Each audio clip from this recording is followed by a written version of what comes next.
Someone suggested that my wife have an affair to try something new. She did it and paid a heavy price for her betrayal. Honey, I inquired, are you sleeping? Amy mumbled something I couldn't make out. Can I ask you something, how come after almost 25 years? I've always done it for you, I observed Amy. She seemed relaxed, curled up in a fetal position, hugging her extra pillow with her back to me. Yes, but you. Why the sudden change? What's with the sudden change? Amy still rolled over. Clutching the pillow tightly, she gave me a smile with her beautiful blue eyes and said playfully, well, I didn't hear you. I smiled back at Amy, my closest friend and the woman I've admired since we met at a backyard party. Over 20 years ago, I'm not complaining now, I'm just curious why, after letting me go down on you twice before we got married. Married and then never let me do it again, why did you let me do it twice more in 1 week after 25 years? I'm just asking a simple question, Amy, you've been doing this for 25 years. Without much enthusiasm, it's always felt like a chore. Amy sat up in bed as I continued, and tonight you did something completely different. Amy got out of bed and stood up with her hands on her hips. Her hands on her hips and glared at me. If you prefer, we can go back to the old way. Amy was angry, and I sensed she was about to get even angrier. No, I'm really enjoying your improved skills, I said. Amy was angry. Then I wanted to get a dig in, so I added you're almost as good as some of my old college friends. Red with anger, but before she could respond I continued, but you still haven't explained why your skills have gotten better. Have you read something, talked to your friends, or maybe you've had some practice? What are you accusing me of? I stayed calm. I stayed calm and explained, I'm not accusing you of anything, I just want to understand. You didn't like to give me sex throughout our relationship and suddenly it's become enjoyable, I'm curious why. Amy grabbed her pill and headed for the door as she left the bedroom, yelling angrily, you don't have to think about it anymore because I'm not going to do it again, Amy. I was halfway down the hall to our guest room when I called from the bedroom. I guess I'll find out the truth tomorrow. Tomorrow? What do you mean, tomorrow? She shot back. I hired almost 6 weeks ago has finished his report, I'm meeting him in the morning. I have a feeling that your newfound skills will be a big part of that report. As I closed and locked the bedroom door, I saw S jaw drop. The knocking, crying, and pleading continued for over an hour as I lay in our king-size bed crying into my pillow. Amy and I usually wake up early, so since I didn't want to talk to her, I set my alarm for 3 o'clock in the morning. Quickly changed into my gym clothes and left the house within 5 minutes. My workout that morning lasted 2 hours and left me feeling. After showering, I changed into clothes that I had packed in my car the day before. I arrived at my favorite breakfast place just before 6. It was only 2 blocks from my office, and after ordering coffee, I turned on my phone. I turned on my phone and was immediately bombarded with texts and voicemails from my cheating wife. Ignoring them, I sent a text to my boss asking if we could meet at Lucy's before work. About 30 minutes later, I received a from Stacy saying she would see me at 7:30. Stacy walked into Lucy's, looked around, and then, when she spotted me, she ordered a coffee and a bagel to go. Before turning her attention to me, after taking a quick look at me, Stacy exclaimed, "You look terrible. Is something going on at work?" she asked. I shook my head and I could see Stacy relax a little. As she finished her question, "No, it's personal, I think Amy might be cheating on me," she practically admitted it last night. "I hired a private investigator last night and I'm meeting with him this morning to get the details, I just wanted to let you know." Stacy sat quietly for a moment, collecting her thoughts. "How can I support you? Unless you have a magic solution, I'm not sure there's much you can do. I'm going to take the next few days off, but I'll stay in touch with the office. I'll avoid Amy for now. I have a meeting with the private investigator today and a lawyer tomorrow," I explained with a shrug. "Unless there's something you're not telling me, you haven't found any evidence yet." Amy got angry right away and stormed out of the bedroom, I told her. She didn't have to answer my questions, my private investigator would handle it in the morning. If you'd seen it. If you'd seen the look on Amy's face, you'd be absolutely certain what the report will say. You should talk to her, Chris. "I know, I will, but not right now. Where are you going to stay?" Stacy rummaged through her oversized purse and finally pulled out a set of keys and handed one to me. "Of the keys," she said, "here's a key to our cottage. You've stayed there before, it's only a 35-minute drive." When she gave me the key, she offered me some advice. "Can I give you some advice?" Of course, if things go the way you expect, your life is going to get worse before it gets better, and it's going to be hard for a while. One day you're going to wake up and you're not going to feel completely awful, you're just going to feel miserable, and that's the beginning. It sounds like you're speaking from experience. My ex-husband divorced me when I was 12. My ex-husband divorced me. Years ago, it was hard. We sipped our coffee and Stacy continued, I don't talk about it much, mostly because I'm embarrassed. I am embarrassed that I messed up my life, my children's life, and Tom's life. His family hates me. My son's friends hit on me because they know everything I've done. You don't have to share all that with me, Stacy. Know that even after 2 years of weekly therapy sessions, I still have more questions than answers about my stupid actions. We both laughed sadly. Stacy continued, Tom discovered my deception in the worst possible way. He tested positive for an STD. Positive for an STD, I gave my husband and closest friend a disease. I was speechless, so she continued, it gets worse. Worse, if that's even possible. I panicked and blamed Tom, saying he gave me the disease we both knew was there. Everyone knew. I was the one who cheated, or why did you do it? Stacy stared at the table as she confessed, because I could, because I wanted to feel attractive again. Because I wanted to feel attractive again, because I wanted a secret, because I enjoyed forbidden anonymous rough closeness, she elaborated. I travel for work, just like you. Once or twice a year, I'd meet someone interesting and invite them back to my room. We sat in silence until Stacy asked, have you ever been unfaithful? No, honestly, I've never been tempted, don't get me wrong. I enjoy flirting and knowing that women find me attractive, but I've never thought about cheating on Amy. Cheating on Amy, why do you think that is? It's just who I am. My closeness with Amy has been pretty ordinary. Trying new things, but even an ordinary night with Amy is always better than the wildest one-night stand from college. What made you suspicious? Amy and I have always had an active sex life. Even after 25 years, we're still having sex 2 or 3 times a week. Lately, Amy's been a little more forward, a little more daring, a little more. I shrugged again after a couple of months. With a growing knot in my stomach, I hired a private investigator. I'll have the results soon. I bet Amy will call. The office is looking for you. What should we tell her? Tell her I'm taking some time off and won't be back until next week. The week Stacy picked up our bill along with her bagel, she gave me a big hug and said, stay strong if you need anything. Just let me know that our daughters Julie and Kate were both in their 3rd year at the University of Connecticut. Julie was born 9 months before Kate and skipped 4th grade, so they graduated high school together. Julie was an electrical engineering major like me, while Kate was a chemistry major with plans for a medical career. Kate earlier and asked her and Julie to meet me later in the day without contacting their mom until we talked to Dad. Dad, what's going on?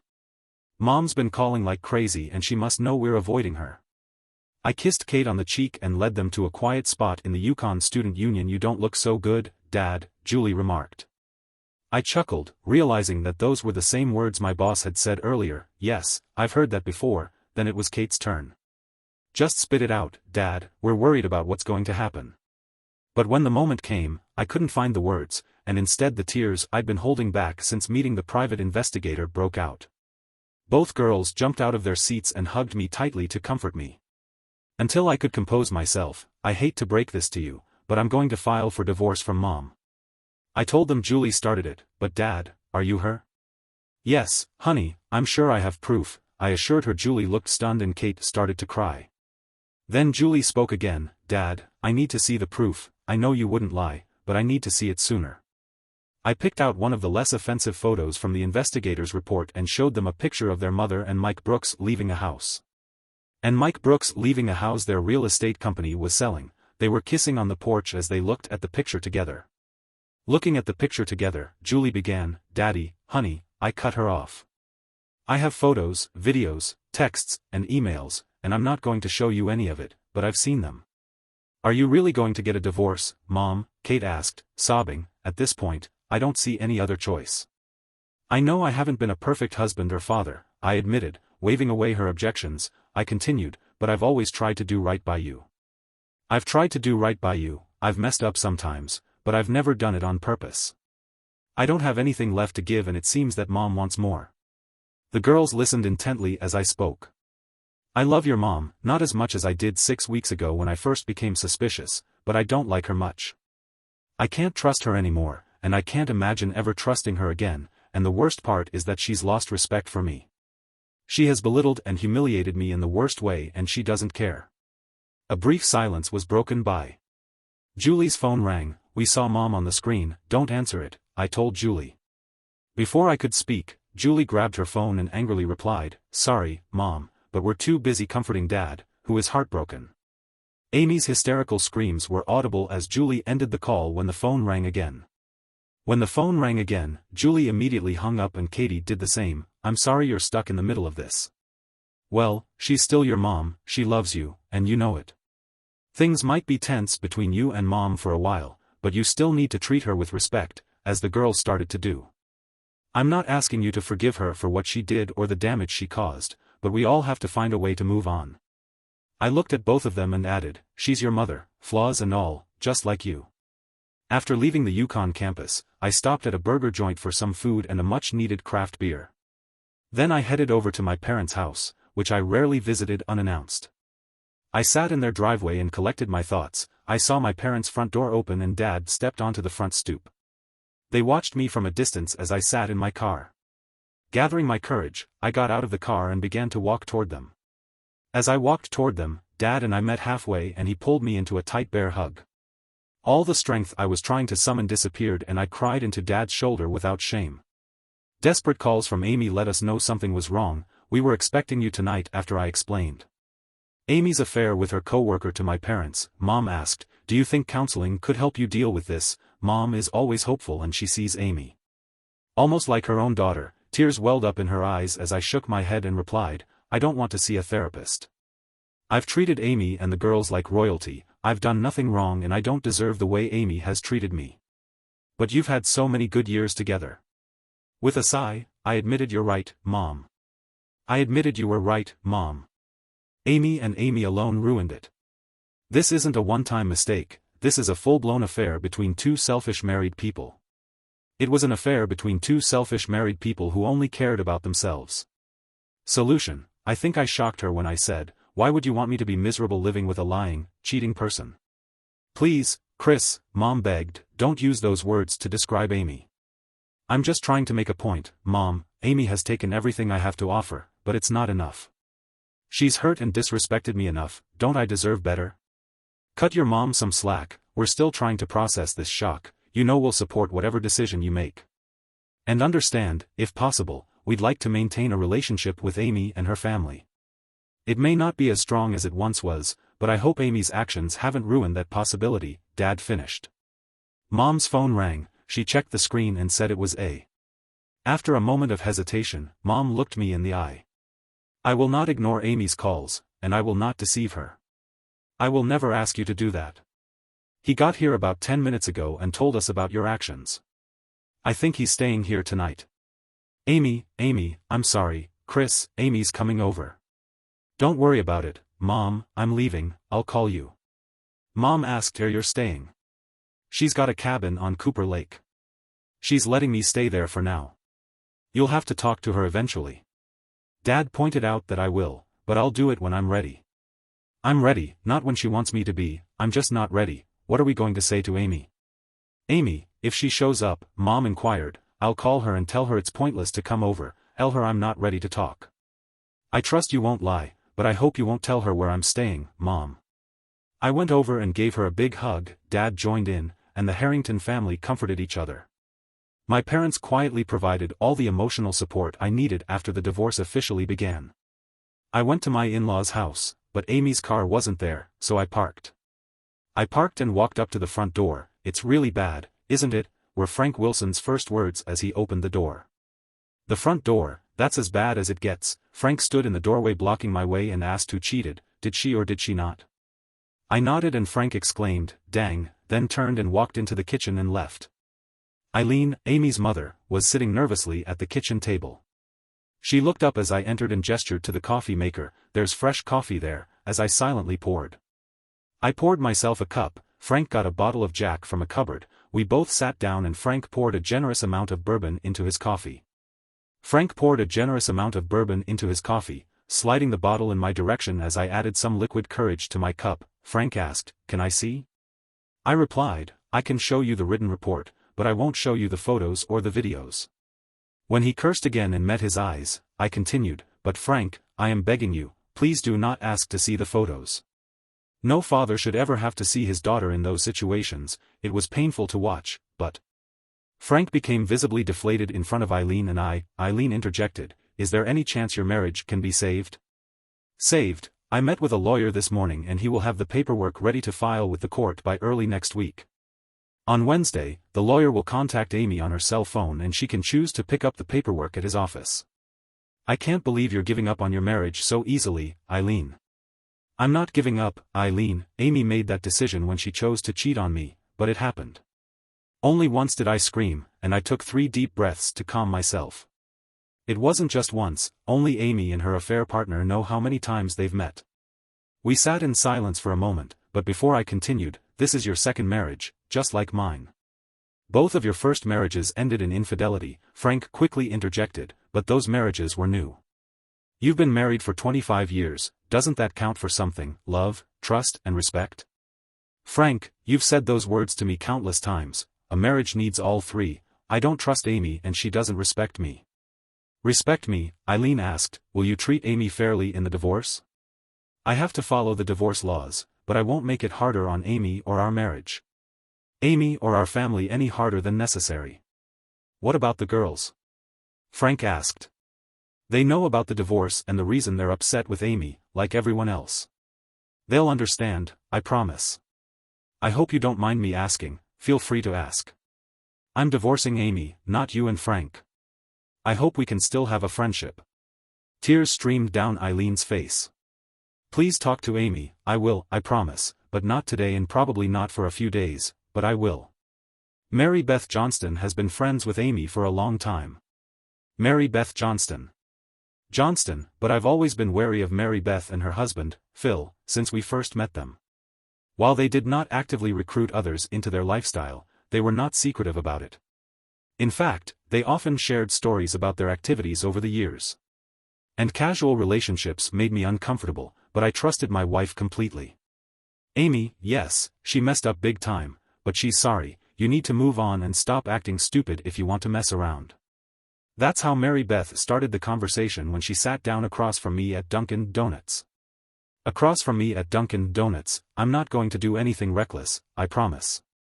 I'm filing divorce papers on Wednesday, it's not stupid. It's what people do when they want to leave a cheating spouse. Before Mary Beth could say more, I asked, you've known me almost as long as Amy has. I've known about your open marriage for almost as long as Amy has. Have I ever given any indication that I'm okay with infidelity? Mary Beth was shocked and muttered, this is a nightmare. It's a nightmare for Amy, me, our children, and everyone else. Mary Beth, it's about to become your nightmare. Of course it's a nightmare for Phil and me, we've been friends for years. I grinned at Mary Beth. Knowing that my warning went right over her head, what she asked, followed by a. Agitated, I revealed that I'd hired a private investigator to look into Amy's suspicious behavior. Assertive Mary Beth replied, yeah, so he caught her cheating on the pies. The report includes all text messages between you and Amy for the past 6 months, I continued. I know Mike was part of your swap group before you got married, you even told Amy he was a big Johnny. When you found out he was working with Amy, you pushed her to go for it. Amy kept you up to date. I know every detail of what you did before Mary Beth could speak, I cut in on every action. Amy's cheating leads to divorce. Your consequences won't be as severe, but I'll make sure to mess with your lives. How are you going to do that? She asked with a smile, and I replied happily. You asked, I took a folded paper out of my back pocket, unfolded it and said I'm going to send this email to a few people you and Phil know. Subject, Mary Beth and Phil Johnston ruined my marriage. Friends, I'm Chris Harrington. Harrington, I've been married to Amy for almost 25 years, and up until the last few months our marriage seemed perfect, at least to me. Due to the direct impact of Mary Beth and Phil Johnston's open marriage, my wife has cheated on me and I am filing for divorce after 25 years of marriage went down the drain. I'm sending this email as a cautionary tale to other marriages from being ruined by Mary Beth and Phil's cavalier attitude toward my wife's fidelity. Mary Beth encouraged the affair by telling my wife, Amy, that she'd never forget it. Mary Beth was right, my wife will never forget her affair because it's destroyed our marriage and our family. Whether you are personally, professionally, or socially connected to the Johnstons, be aware of their complete disregard for the. If I had been more careful in choosing our friends, Amy and I might not be headed for divorce. Sincerely, Chris Harrington. Mary Beth threatened that we would sue you if you sent this to anyone. My lawyer checked the email and the PI's text messages. He said everything in the email is true. Who are you sending it to? I got emails for all the teachers and administrators in your school district plus 38 people at Phil's company. There are over 300 people there, but the email will probably spread to members of your country club and church. Mary Beth sat there stunned as I handed her a copy. Lucy Brooks. I said, you can show Phil exactly what's going to come out. Have a great life, you horrible person, as part of the PI report. Learned that Lucy Brooks, who was married to that jerk Michael Brooks, took her kids to Willowbrook Park every Saturday. She and her kids hung out with a regular group of moms and kids. Lucy, hi, Chris, haven't seen you since the company holiday party. I just wanted to catch up. Lucy, there were 7 moms watching us. Lucy agreed enthusiastically and said, sure. Absolutely.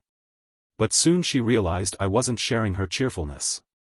When she realized I didn't share her cheerful mood, she asked, Chris is everything. Her voice trailed off as understanding dawned on her face. Lucy turned visibly pale, and her friends noticed the change in her demeanor. They looked either worried about Lucy or upset that I had caused her distress. Are you okay?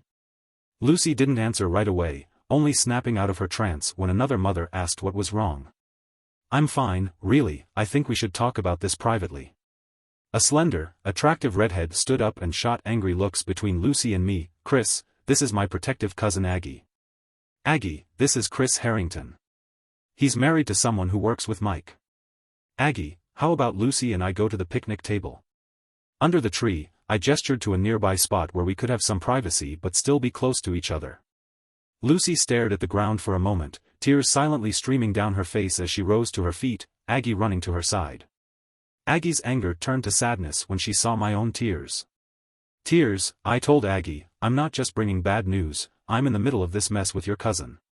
Walking next to Lucy, she stopped after a few steps and turned to Aggie and said, can you take the kids home with you, Aggie replied, sure, Lucy, and can they stay over the weekend if they need to? Aggie gave a sad smile and nodded as we sat across from each other at the picnic table. How long have you been here? Aware of this, Lucy sighed, unfortunately, this isn't new territory for me, we tied the knot a little later than most, and soon. After we started a family, after our second child, Mike got a vasectomy and had his first affair within 6 months. The second followed a year after our first confrontation, so this is the third strike, and I had a hunch. I'm wrestling with the decision to divorce Amy. I know it's inevitable, but I keep having doubts. Myself, can you shed some light on why you stayed with Mike after his first 2 affairs? I grew up with divorced parents, a bitter mom and a dad I saw once a week, and I didn't want that for them. I still don't, but it seems like that's where we're headed. I had a feeling Lucy would answer that way, so I nodded in agreement. Can you tell me why Mike is cheating?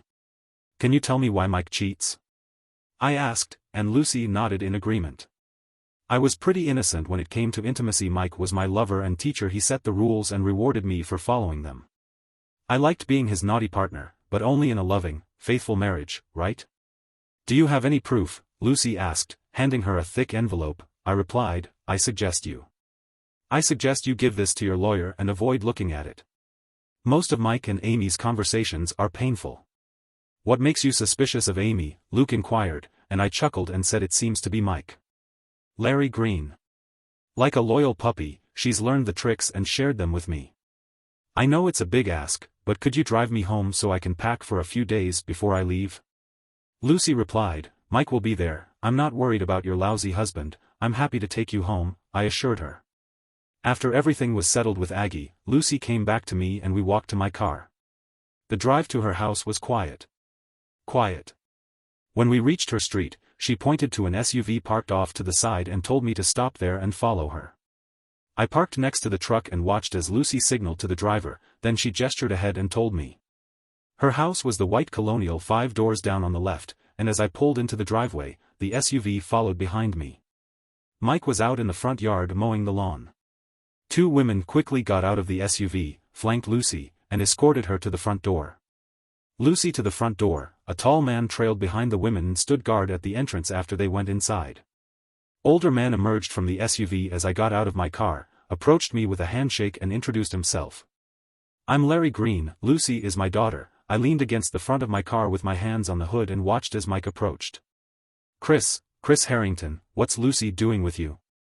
I ran into her in the park this morning. I had some important things to tell her from my private investigator.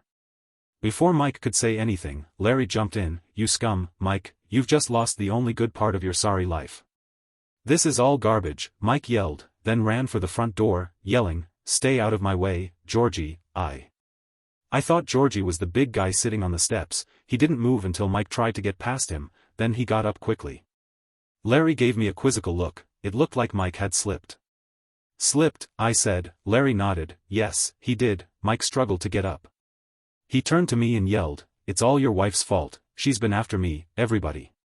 I'm not going to argue with you about that, Mike. Amy's a witch, but she's not my problem anymore.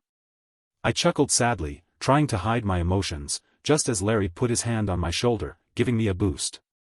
Mike are a match made in hell. You both know each other's game. How do you think that's going to play out? Lucky for her, she's got enough problems without having to deal with a jerk like you. I replied, shaking Larry's hand and telling him the guy wasn't worth my time. I'm out of here. Take care of Lucy, she's a great woman. It had been 2 weeks, Amy was being served and her lawyer was talking to mine, and life felt like a dreary routine. During lunch I checked my voicemail and heard from my mother-in-law. Hey Chris, it's Eileen, just reminding you about the promise you made to talk to Amy. Promise you made to talk to Amy, it would mean a lot if you could give her a call. Thanks, love you. I gritted my teeth and dialed my home number. I reluctantly dialed my home number, knowing Amy was at work, and left this message. Amy, it's Chris, I'm at home. Chris? Stacy's family lake house. If you're up for it, come over for lunch on Saturday. I'll make sandwiches, we can talk, meet up. At the backyard picnic table at noon. Thanks for coming out here, Chris, this lunch setup looks great, thanks, Amy said. Sitting across from me at the picnic table by the lake, even without her usual glow, Amy still looked good. It's good to see you after all these years, Amy.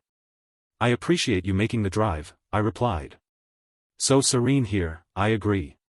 At first I considered moving to a condo downtown, near the office, but lately I've been looking at lakefront properties around here, I shared, my unintended comment hitting Amy hard. I could see the devastation in her eyes right away. Amy, I started, but she cut me off with a wave of her hand. The tears in my hand welled up as she said, no need to apologize, I'm just being overly sensitive, and looked away from the table. I'm so scared, Amy continued, her words hanging heavy in the air as she collected herself. The challenges of work, raising our beautiful daughters, they've all scared me, but I've always had you by my side. We were a team and I knew that together we could face anything, she reflected, smiling softly. I agreed, we were doing a good job, weren't we? We shared a peaceful moment as we ate our lunch. I topped off Amy's wine glass and poured myself another beer. Another beer. I've started seeing a therapist, Amy sighed, well, not a shrink. Fair enough, Dr. Power has been great in helping me navigate the end of our marriage and find my way forward on my own. I'm glad to hear that, Amy. I hope it helps you find the closure you need, I replied. I've told myself over and over not to ask you. As for reconciliation, everyone says it's not possible, but I have to ask, is there any chance that you can forgive me and we can? Try again, a mixed voice trembled with hope. I took a deep breath and downed a gulp of beer. Those are two different questions, Amy. I've been wrestling with the forgiveness part ever since we agreed to meet today. I've made a commitment to myself to try. I've admitted after some thought that it's going to be a process, and I'm not sure it's possible, but I'm going to give it a shot. But let me be clear, if I forgive you, it's not primarily for your sake. For you, but for the girls, our family, and for me to finish the rest of my beer. I don't want to carry around any bitterness, but Amy, the divorce is going through and we're not going to get back together. As we got back together, Amy cried and nodded in understanding. She asked, can I? If I need support, if I need someone to talk to. Although I wanted to scream, I kept my composure and grabbed another beer. Once I calmed down, I suggested we compromise until the divorce is final. After that, let's work things out through our lawyers, and I'll be open to your calls except for emergencies. Our divorce was finalized. It was my first night in my new lakeside home, and I sat on the back deck and thought whether to crack open a couple of high-alcohol craft beers from the cooler or dive straight into the bourbon on the table in front of me. When my phone buzzed and I saw Amy's name, I answered with a smile. "Hey Amy, I'm really down and could use someone to talk to," she said with sadness in her voice.